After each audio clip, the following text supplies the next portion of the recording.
Hey, what's up? This is Chosen, and look at this. Look next to me. We have got a new faction being released to raid Shadow Legends called the Sylvan Watchers. It's kind of like a wood elf theme of a faction, which is hyper exciting. And what I'm going to do is go through these champions. You can see they all have red dots. We are on the test server right now. I have not looked at them. That's why they still have red dots. I'm going to pull them up for the first time in video, and then I am going to pull up a sheet and I'm going to go through and grade them all on a scale here based on my first impressions. And I'm going to put other content creators on there as well, and anybody else that wants to be included, I'm happy to chat with them and include them as well. It's just Cold Brew, Scratch, and Smiley are the people I end up talking to the most on a daily basis and stuff. But anyway, that's what I'm going to do on here. I'm going to go through and give you my impressions, and then happy to include other people's impressions as well and talk about that on the channel. So let's get into it.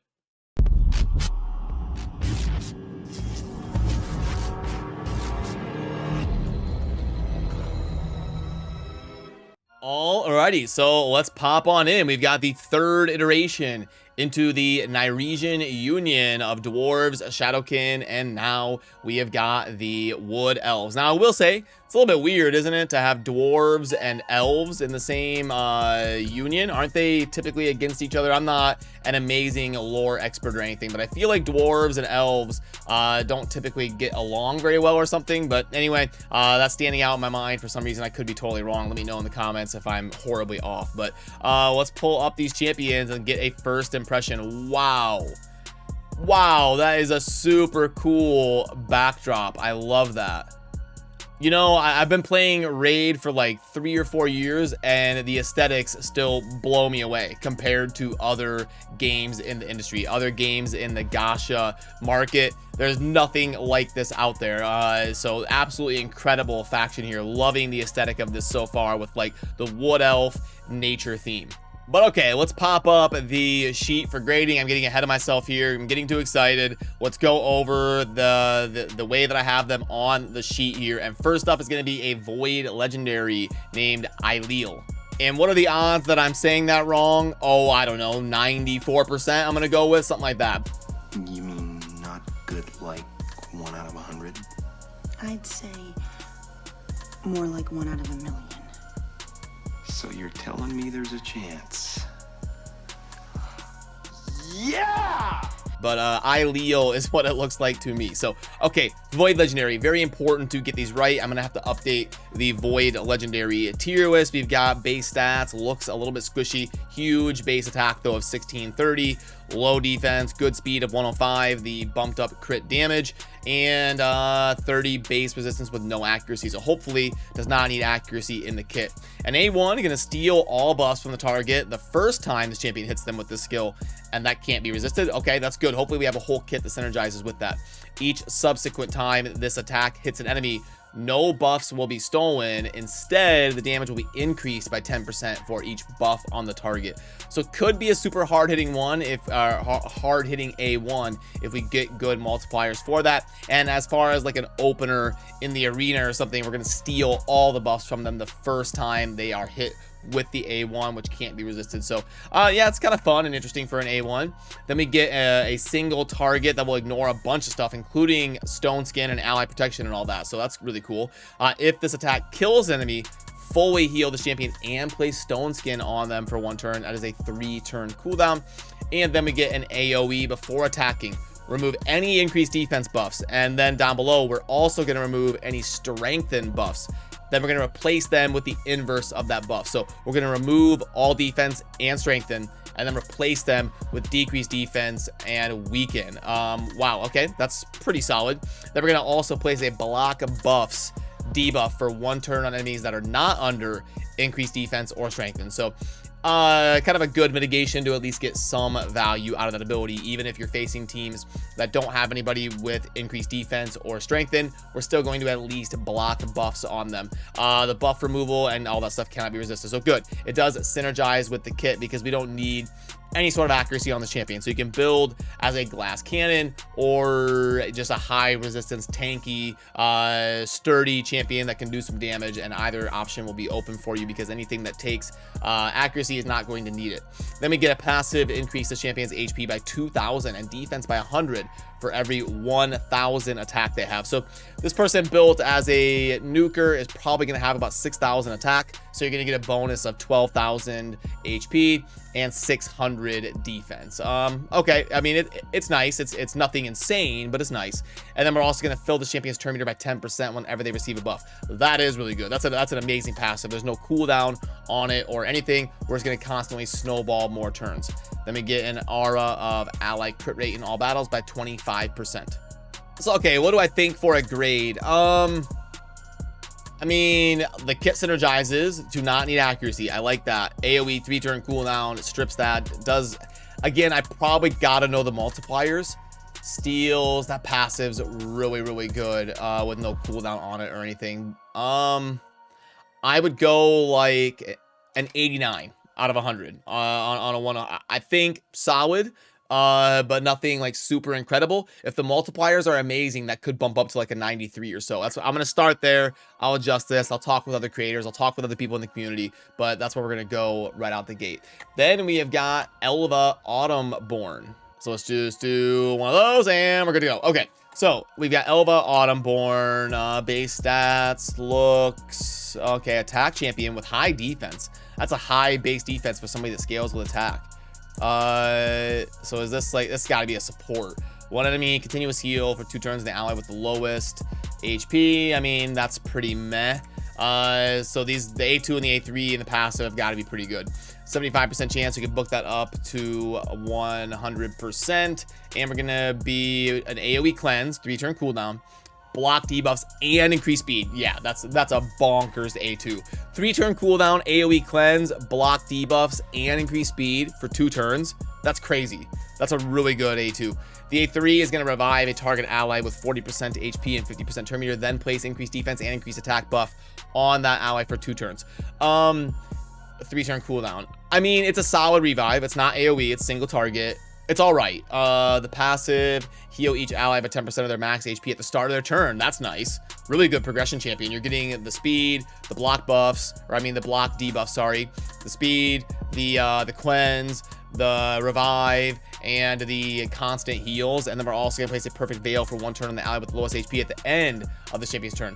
And then we also get a speed aura of 19% in all battles. Really, really good progression champion. With the heals on the A1, the speed, block debuffs, cleanse, revive, turn meter fill, perfect veil, speed aura, tanky, like awesome progression champion.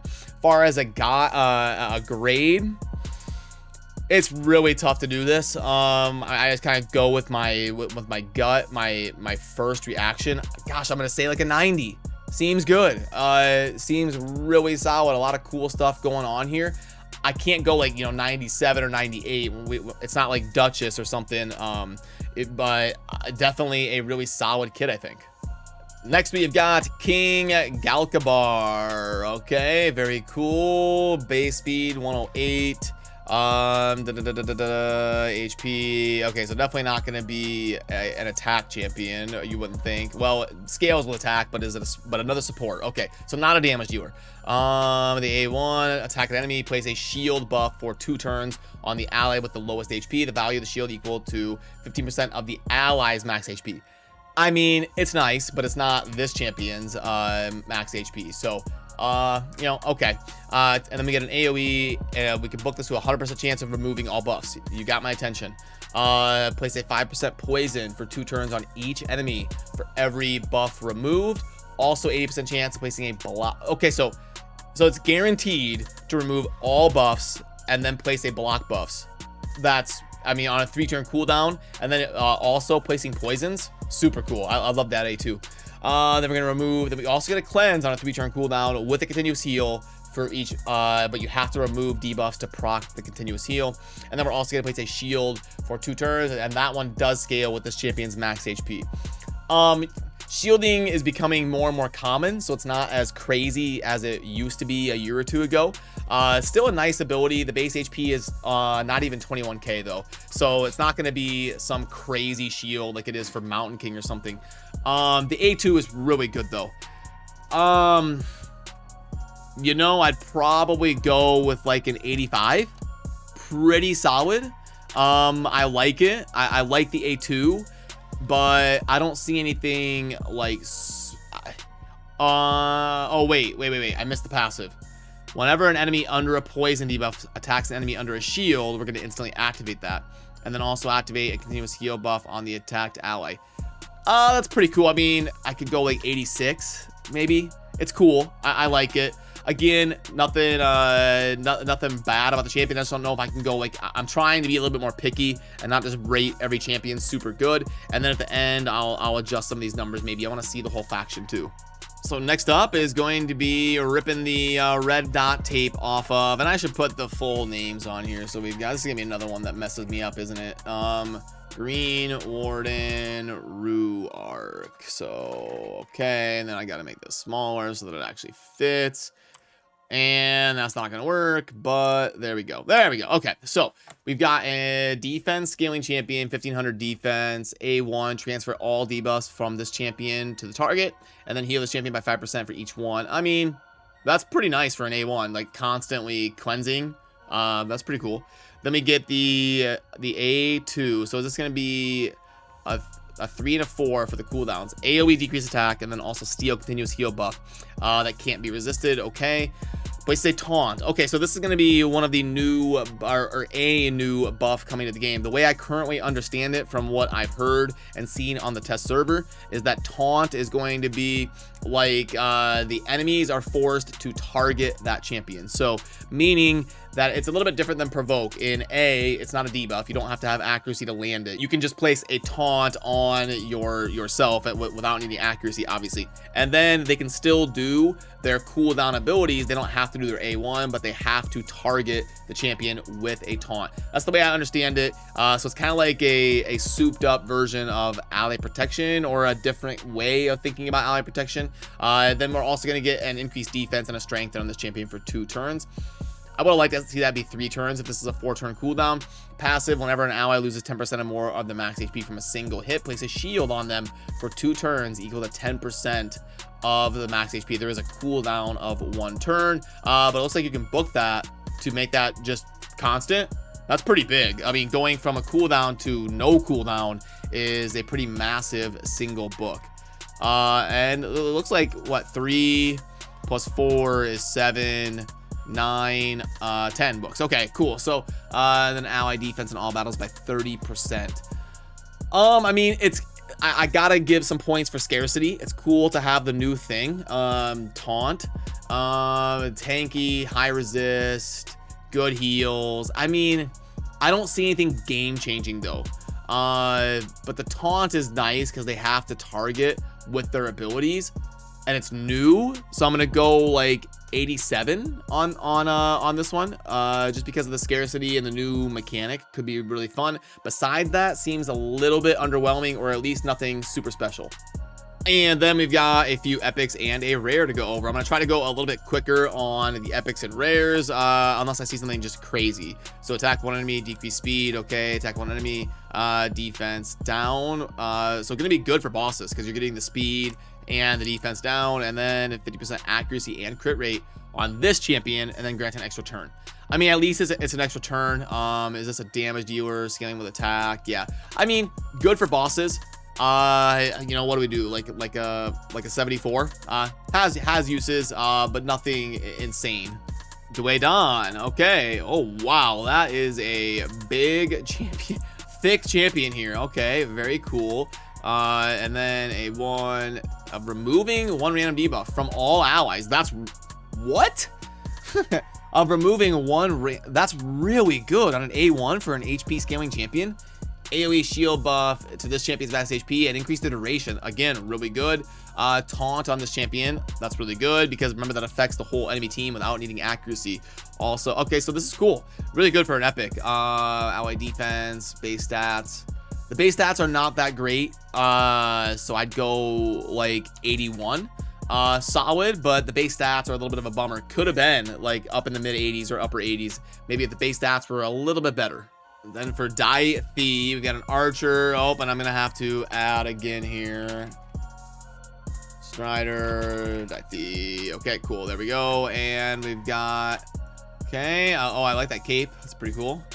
All right. So A1 of one enemy, 50% chance of removing a random buff from the target. Also, you can book it to a 20% chance of an extra turn. Kind of like a built-in relentless set with a. I mean, that's a good A1 for an epic. AoE 4-turn cooldown's rough, but we have a chance to grant an extra turn. That's why. So 100% chance of decreasing defense for 2 turns. Grant extra turn if it's placed on all enemies.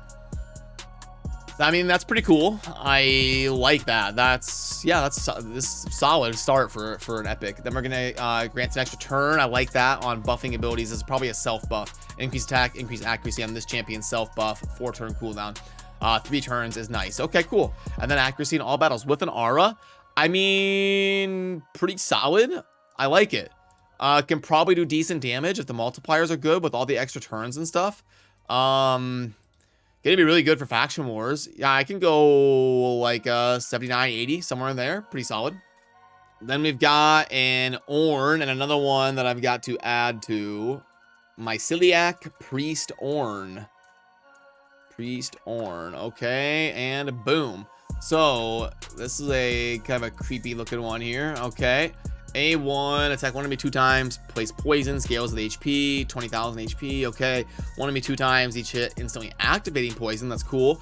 AoE, poison sensitivity, heal the champion by 5% for each poison. Passive, whenever a poison debuff is activated on an enemy, increase this champion's HP. Okay, I mean, will be good for progression in faction wars, and kind of cool. But let's see. So instantly activating 1 poison. I mean, lots of poisons, poison sense, which is nice, self-sustain, scales the HP, but I mean, I would probably go like a 72. Not trash, just not amazing.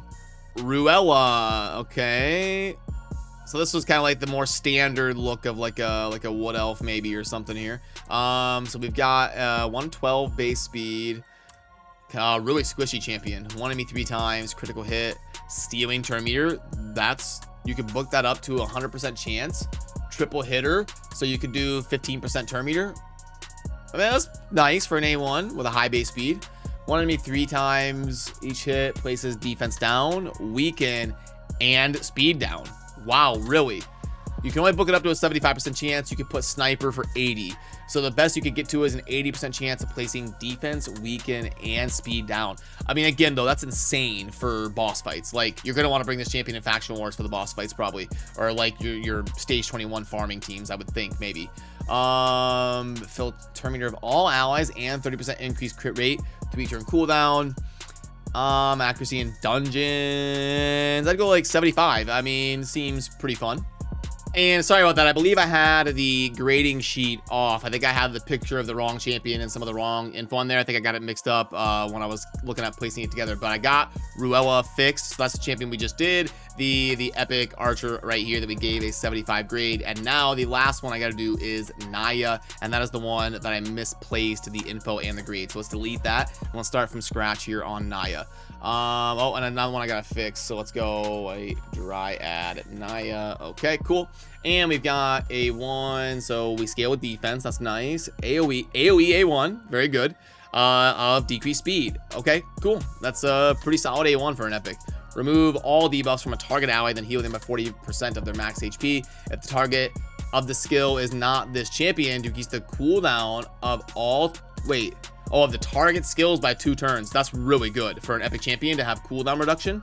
So then heal them by 40% of their max HP. Remove all debuffs from a target. So really good if you're manualing. I wonder if the AI would mess that up as 3-turn cooldown. Pretty solid though. I like that. Ally protection, strengthen on all allies, 3-turn cooldown. That's pretty solid. And then the passive, whenever this champion is healed, heals every ally except this champion by 20% of that heal. Very cool. I like this is probably the best they've done on epic champions for a new faction. You know, they've done dwarves, shadowkin, stuff like that. And all of these epics have creative and fun stuff going on. Again, you know, I like that A1 AoE with the decreased speed. Really good candidate for like a stun set for faction wars or something, but you're not going to be hitting anything with the A2 and the A3, so you know, but I like it. Lots of sustain and stuff like that, so I'll go again, just kind of decent epic here. And then last but not least, we have got a rare. So only 3 abilities, two abilities and passive. Let's hope that the one rare in the faction is sought after. It's been, I think it's been a while since we've gotten a good rare, isn't it?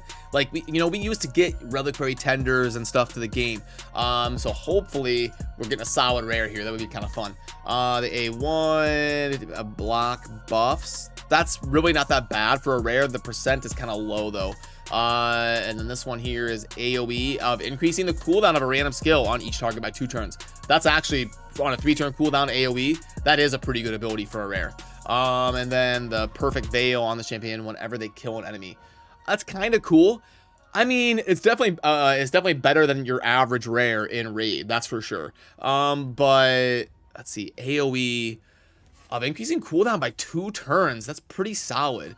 The base stats are so low though. 11,000 HP. Oh my goodness. What is like an average rare? 11,000 HP. That seems super low to me. What is like a cold heart? Yeah, even cold heart's 13.7. I was gonna say, I thought that was like super low. Okay, so how do I do that then? A rare, I mean, I'm gonna go like a 70. I think that is pretty solid of an A2. But the squishiness, like that probably would have been like a 74, 75 or so, maybe even higher, because that A2 is super cool for CCing and doing some fun things. But the base stats are just so squishy that I gotta take a couple points off for that.